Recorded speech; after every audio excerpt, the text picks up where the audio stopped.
Então, nós vamos lá continuar os nossos estudos de O Livro dos Espíritos. O que nós estamos vendo, né, em O Livro dos Espíritos? Nós estamos vendo, nós vimos a vida espírita, o espírito, quando ele desencarna, quando o corpo morre,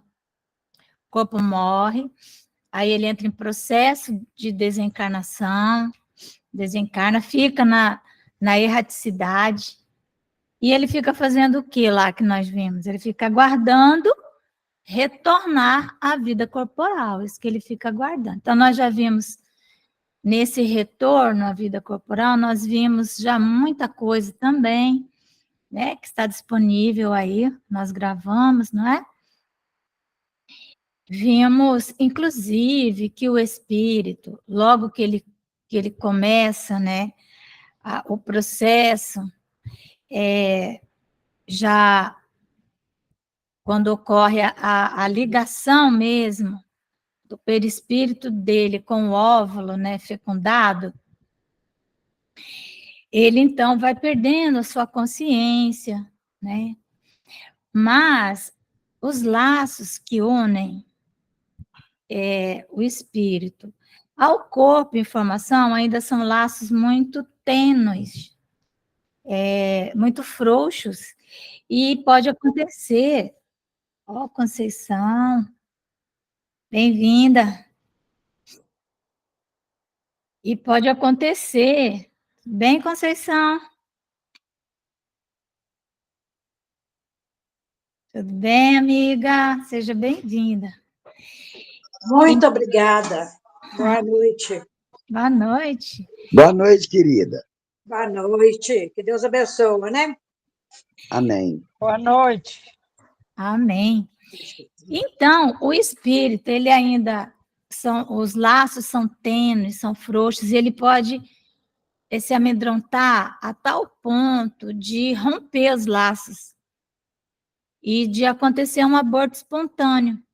Muitos abortos espontâneos têm essa causa, né, no medo que o espírito fica de completar o processo todo, né, de nascimento, porque a reencarnação, processo reencarnatório, ele só se conclui por volta dos 7 anos. Vocês sabiam disso? Processo reencarnatório só está concluído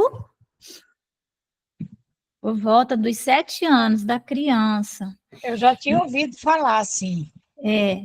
Quem nos traz essa informação bem expressiva é o André Luiz, né? É quando o espírito, porque ele vai tomando conta dos órgãos. Imagina, lógico, nasce um bebezinho, ele ainda não tem consciência de nada, praticamente, né? E ele vai aos poucos se assenhoreando daquele corpo, ele vai muito devagar conhecendo essa nova empreitada, né, que ele está. E então, por isso que os antigos têm a sabedoria, né, dos antigos, que até 7 anos a criança é o quê? Um anjinho, não é? Porque ele está ainda entre os dois mundos. Quando ele é bem pequeno, ele está mais do lado de lá do que do lado de cá. Inclusive, as recordações do mundo espiritual são mais vivas na primeira infância. Muitas crianças falam da vida passada e os pais acham que é imaginação, né, da criança, e não é.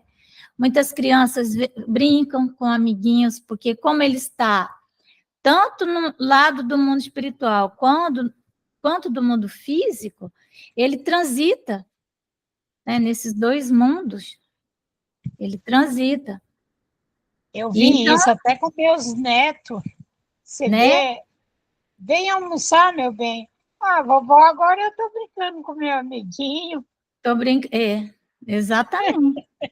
Brincando com o amiguinho. E aí, o que acontece, né? Pelo fato de que a religião, Não vamos falar do espiritismo. Espiritismo é uma religião nova. A religião dos últimos 2000 anos, né, no Ocidente, ela falhou em muitas coisas, né? E então, ela não estudou o mundo espiritual, não passou isso para, né, para os seus discipulados. Então, ninguém tem noção do mundo espiritual. Então, quando a criança começava a falar isso, o que os pais faziam, e muitos fazem? Reprimem, né, a criança, e com isso reprimem a mediunidade. Reprime o desenvolvimento da mediunidade. E nós vamos nos tornando cegos espirituais, né? Porque toda vez que ele fala do mundo espiritual, ele é reprimido. Não, isso não existe, isso é imaginação sua, né? Ah, lembra quando eu fui teu avô? Ah, você está maluco, meu filho? Que isso? Você nunca foi meu avô. Olha aqui a foto do meu avô. Aí a criança vai, pois é, era esse aí mesmo que eu era, né? Quantas coisas. Então, por quê, né? Porque até 7 anos ela ainda está transitando nesses dois mundos. É um período muito rico também, em que ela está muito aberta para receber os ensinamentos, as orientações, né? E também um período em que, a depender do tipo da relação que ele tenha com a mãe, especialmente a mãe e o pai, ele pode desenvolver traumas e esses traumas podem gerar aberturas de arquivos antes da hora. Então, por exemplo, uma criança que ela sofre violência doméstica, então a violência ela pode gerar ela pode gerar um impacto na glândula pineal, vamos dizer assim, um excesso de energia que chega ali e simplesmente abre o canal mediúnico e a criança passa a recordar vivências dolorosas. Passa, por exemplo, a reconhecer a mãe como uma inimiga, né? Ou ela cai numa memória em que ela foi vítima. Então, ela passa a nutrir aquilo que era para estar escondido, que era para estar neutralizado, até que se formatasse ali o amor entre os dois, né? Isso se abre fora de hora. E aí a criança pode passar a sentir raiva da mãe, do pai, se desligar da família. Às vezes ela nem fala nada, mas lá dentro dela, e isso, quando chega na adolescência, eclode de uma forma violenta, né? Então, essa primeira infância é um momento em que nós vamos estabelecer vínculos de amor com essa criança. Se for uma criança agressiva, o Alberto Almeida diz que é preferível que a agressividade apareça na primeira infância, porque é quando você pode direcionar aquela energia da criança, né? Direcionar corretamente. Porque se essa energia da violência ficar... Então, quando é criança, por exemplo, você consegue pegar, você consegue conter, né? Se você reprime, essa energia fica ali presa. Quando chega a adolescência, volta. E aí, quem é que vai conter um adolescente? Ninguém contém um adolescente, né? Então, é preferível, às vezes, tem aquela criança que a gente chama brasinha encoberta, que ele é bonzinho demais, né? Aquela criança que está tudo bom para ela, tá? Mas ela está sempre, na verdade, se defendendo, né? Às vezes ela vive no meio repressor, sabe-se lá.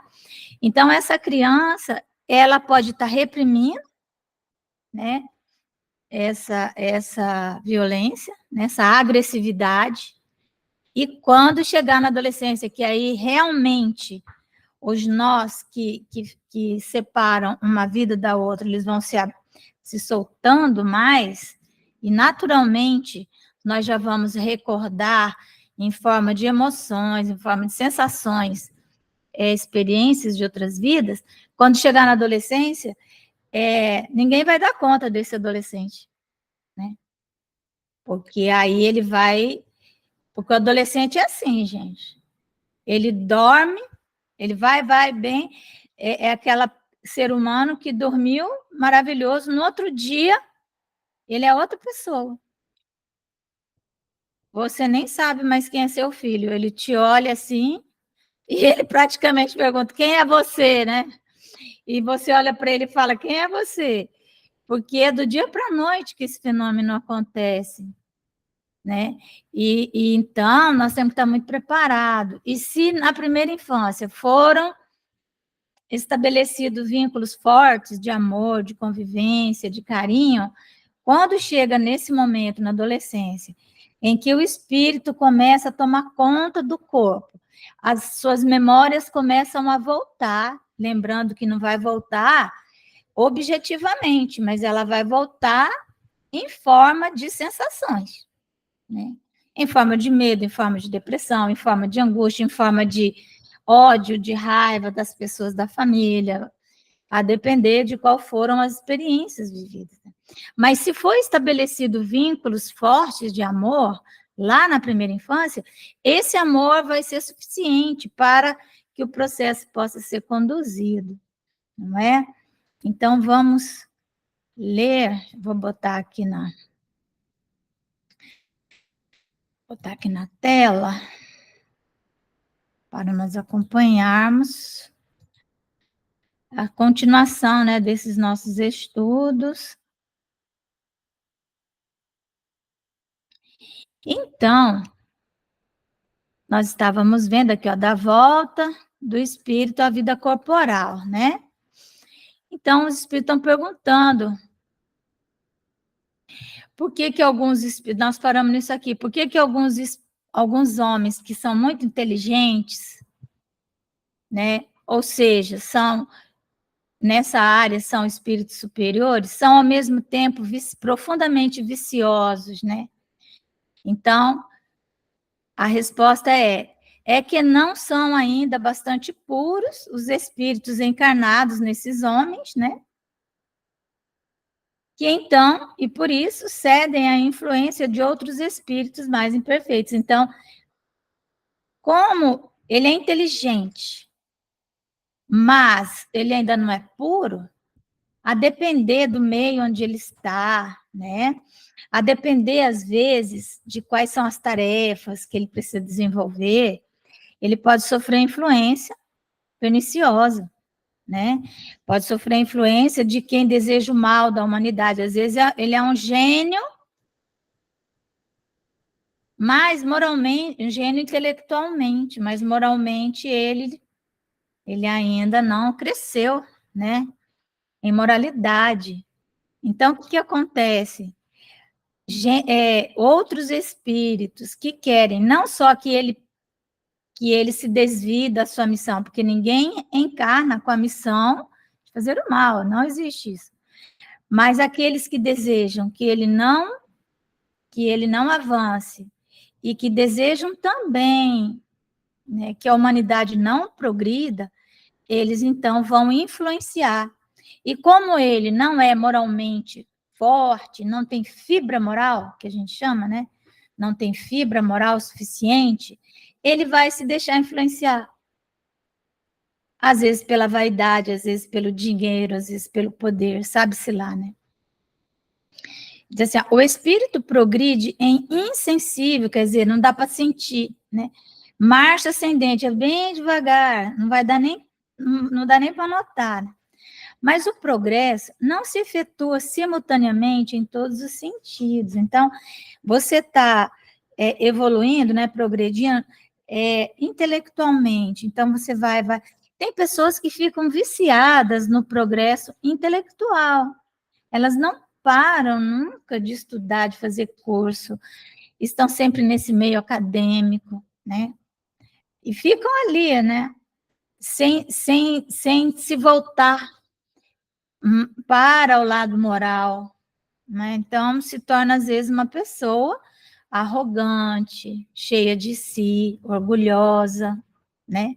E rica, né? Porque, né, uma pessoa muito avançada intelectualmente, ele vai saber ganhar dinheiro e tal, né?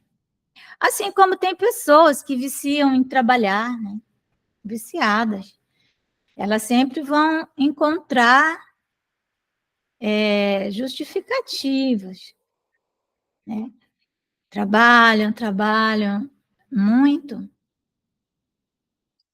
a ponto de passarem a existência toda trabalhando como animais, né? Porque em qual estágio da nossa evolução nós aprendemos a trabalhar? Foi no estágio animal, não é? Os animais trabalham. Nós aprendemos a trabalhar quando éramos animais. Sabia? Não significa que não vamos continuar trabalhando, evidentemente. Mas se nós só trabalharmos, nós não faremos nada mais do que os animais fazem. E muitos animais trabalham melhor do que nós. A verdade é essa. A verdade é essa. Então, o nosso progresso, quando nós percebermos que nós estamos dando muita ênfase ao lado intelectual, né? Nós vamos procurar logo uma louça para lavar, né? Logo uma louça para lavar, para que não venhamos a nos perder nisso.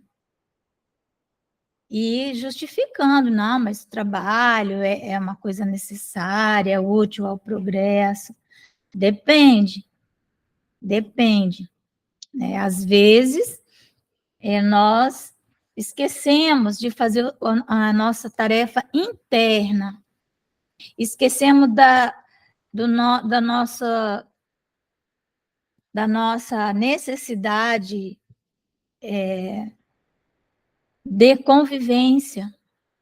É uma necessidade que precisa ser atendida, conviver, né, com as pessoas. E para conviver, nós precisamos estabelecer espaços de convivência, criar tempo para conviver com elas, não é? Mas se nós estamos sempre trabalhando, sempre correndo atrás, sempre atendendo telefone, sempre, o que vai acontecer, né? Nós vamos deixar em segundo plano as nossas amizades, não é? Nós vamos deixar em segundo plano nossa família, nossos filhos, mas não só isso, né? É tudo mais. Então, aprender a dividir o nosso tempo, né? Então, ele diz assim, ó, que o progresso não se efetua simultaneamente, ou seja, ao mesmo tempo, em todos os sentidos. Durante um período da sua existência, ele se adianta em ciência. Durante outro, em moralidade. Então, 366. Que se deve pensar da opinião dos que pretendem que as diferentes faculdades intelectuais e morais do homem, né, não, resultam da encarnação nele, naquele corpo, de outros tantos espíritos diferentes entre si, cada um com uma aptidão especial.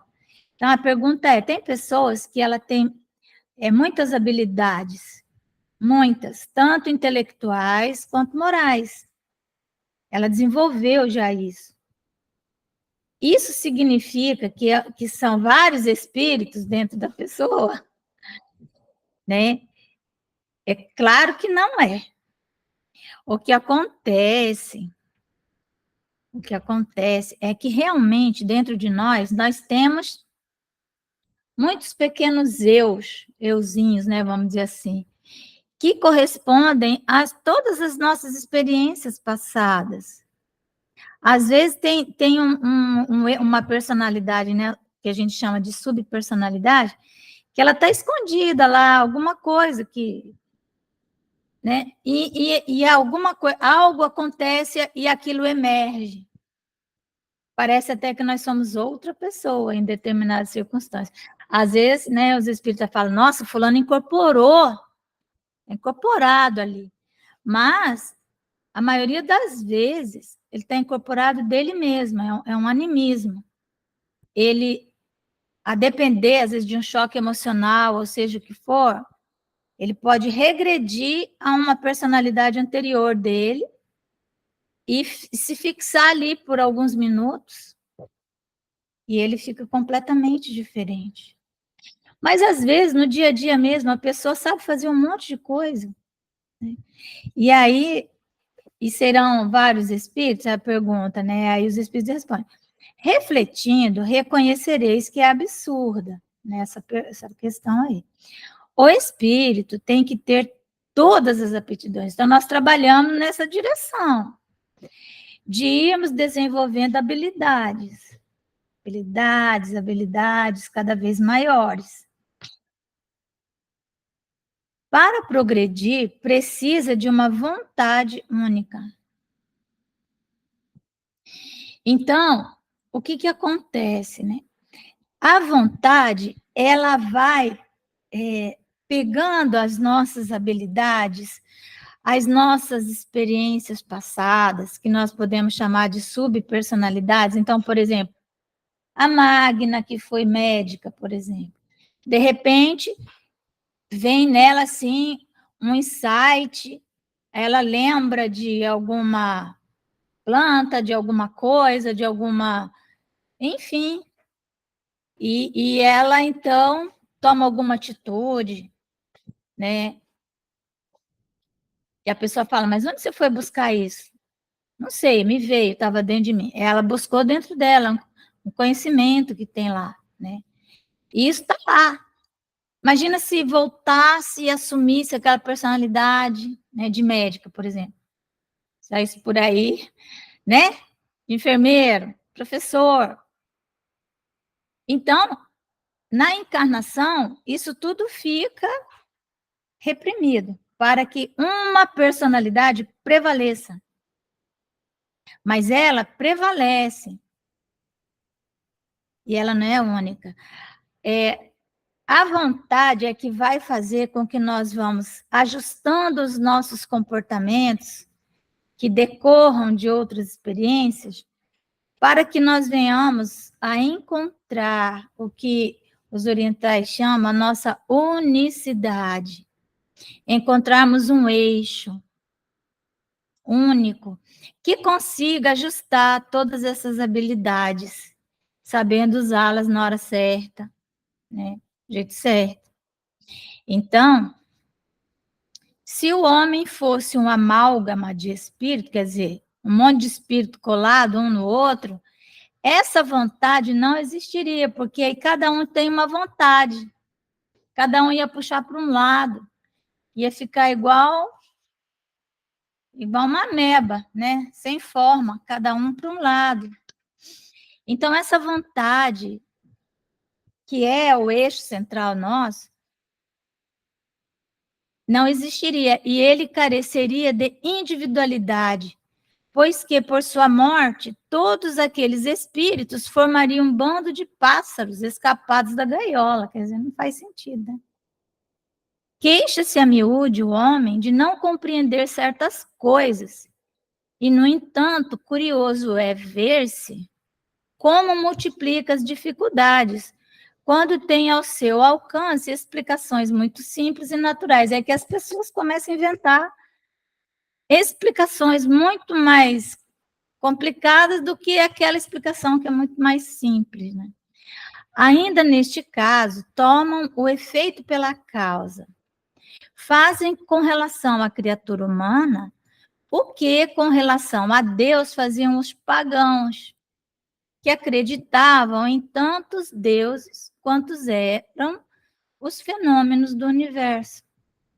se bem que as pessoas sensatas, com eles coexistentes, apenas viam em tais fenômenos efeitos provindos de uma única causa, Deus, né? O mundo físico e o mundo moral, aqui é Allan Kardec falando, nos oferecem a esse respeito vários pontos de semelhança. Enquanto se detiveram na aparência dos fenômenos, os cientistas acreditaram fosse múltipla a matéria. Hoje compreende-se ser bem possível que tão variados fenômenos consistam apenas em modificações da matéria elementar única. E nós também já estudamos isso, né? Sobre o fluido cósmico universal, né? Que nós vamos pegando uma matéria complexa, vamos quebrando ela, dividindo, e nós vamos chegando a um ponto que nós vamos chegar lá na origem dessa matéria. E aí, essa matéria elementar única, ela é a mesma para todos, né? As diversas faculdades são manifestações de uma mesma causa, que é a alma, ou do espírito encarnado. Alma e espírito encarnado é a mesma coisa. E não de muitas almas, exatamente como os diferentes sons do órgão, os quais procedem todos do ar, e não de tantas espécies de ar quantos os sons. Órgão, vocês sabem, né, nas igrejas, aquele instrumento maravilhoso, ou do piano, seja do que for. Então, o som de um instrumento musical. Então, aquele som maravilhoso, ele coloca o órgão, porque o órgão, ele sozinho, ele emite vários sons, né? Vários sons. Mas ele é um só.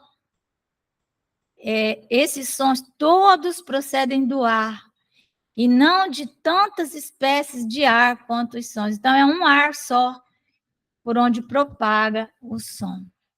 De semelhante sistema, decorreria que, quando um homem perde ou adquire certas aptidões, certos pendores, isso significaria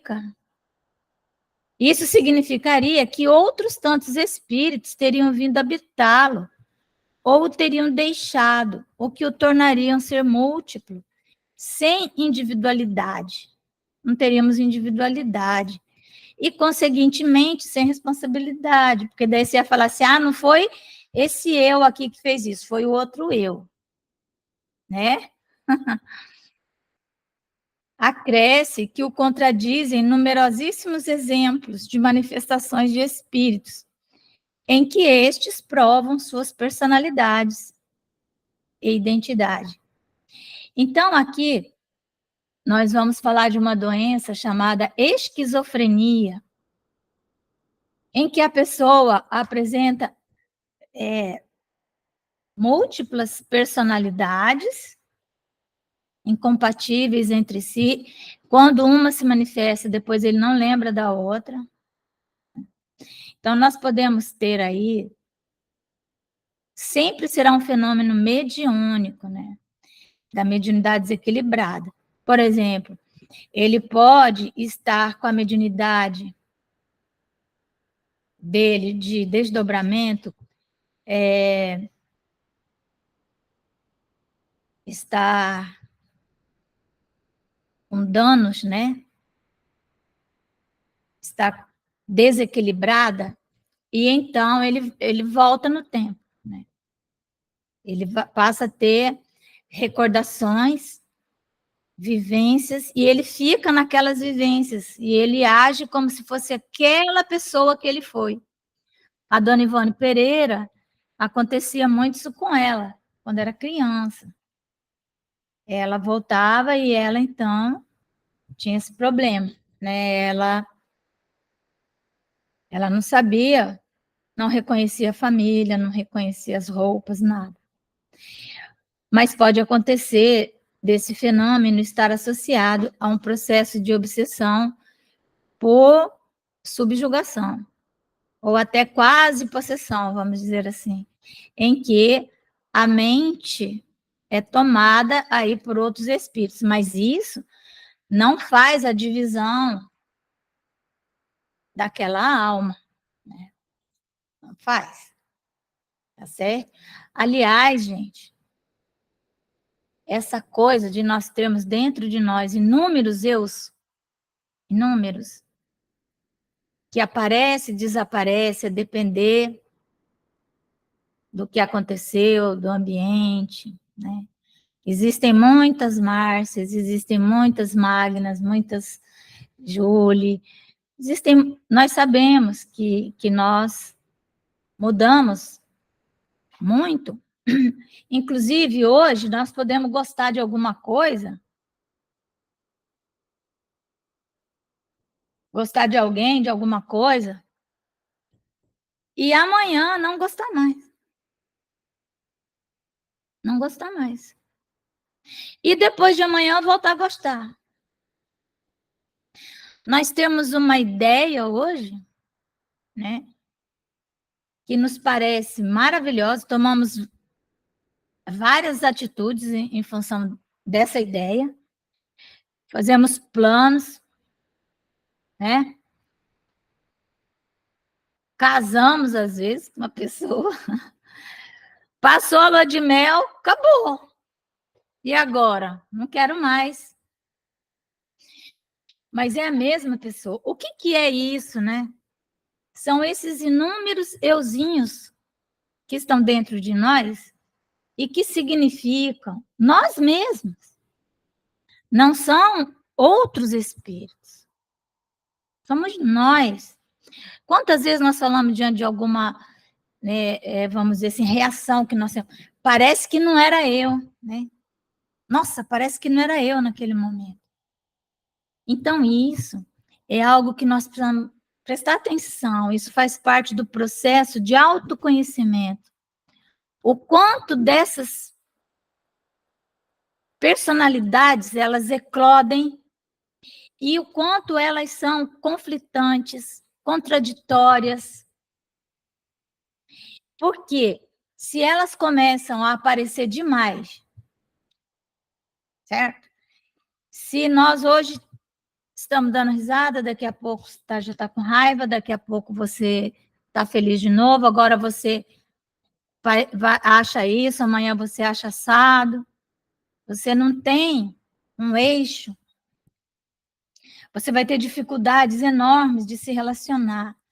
Isso significa também a mediunidade desequilibrada, né?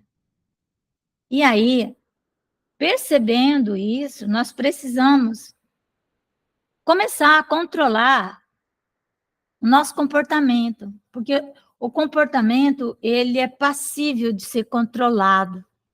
Se fosse um espírito que está ali se manifestando, nós não iríamos conseguir controlar, porque a nossa vontade não, estaria também submetida à vontade do outro. Mas como a vontade é nossa, pela vontade e pela vontade de Deus, nós conseguimos ir ajustando todas essas nossas experiências de vidas passadas, né? Experiências valorosas, mas que às vezes elas chegam e nos perturbam, porque nos fazem, como eu disse, tomar decisões conflitantes. Hoje eu quero, amanhã eu não quero, assinei um contrato, amanhã eu vou lá, não quero mais, estava nesse emprego, já não gostei, entenderam? São esses euzinhos. E aí, como que nós vamos fazer, né? Precisamos de uma vontade muito forte para alinhar comportamento. Por mais que eu esteja querendo fazer tal coisa, mas a minha vontade será forte o suficiente para que eu não faça isso, quando ocorreu uma circunstância X, já que sempre que acontece, eu tomo tal atitude, isso me faz mal. Só que a nossa vontade, às vezes, não dá conta. E aí nós vamos ter que recorrer à vontade de Deus, né? Para que a vontade dele seja feita e entregarmos a ele as decisões. Porque quando fomos criados, nós ganhamos 3 habilidades de Deus. 3, não é mais do que 3. As pessoas falam de um monte de coisa que nós ganhamos de Deus, dons e tal. Mas, na verdade, todos os outros dons, eles decorrem de um desses 3, que nos foi doado por Deus assim que nós saímos do colo dele para iniciar a nossa trajetória mais por nossa conta, usando o nosso livre-arbítrio. Então, ele nos deu a inteligência, a vontade e a atividade, a capacidade de fazer, certo? Então, a fé é um dom, mas ela decorre da inteligência, tá certo? Então, desses 3 dons, é nossa obrigação cuidar de desenvolver a nossa inteligência e de estarmos sempre agindo, nos movimentando, trabalhando no sentido daquilo que já evoluímos e que já temos habilidades para fazer. Não é o trabalho esse que a gente ganha dinheiro, pura e simplesmente. Esses 2 não tem como passar isso para Deus, sabe? Mas a vontade tem. Porque está no Pai Nosso, né? Não é isso? Quando nós oramos o Pai Nosso, nós falamos assim: Pai Nosso que estais nos céus, né? Santificado seja o vosso nome. Eu sempre gosto de lembrar que esse céu que Jesus está nos falando, nos ensinando, não é o céu sideral, lá onde estão as estrelas, não é o céu abstrato, que o universo, que hoje a ciência já desvendou muita coisa. Não é. É o céu dos pescadores. Porque Jesus ensinou o Pai Nosso para os pescadores.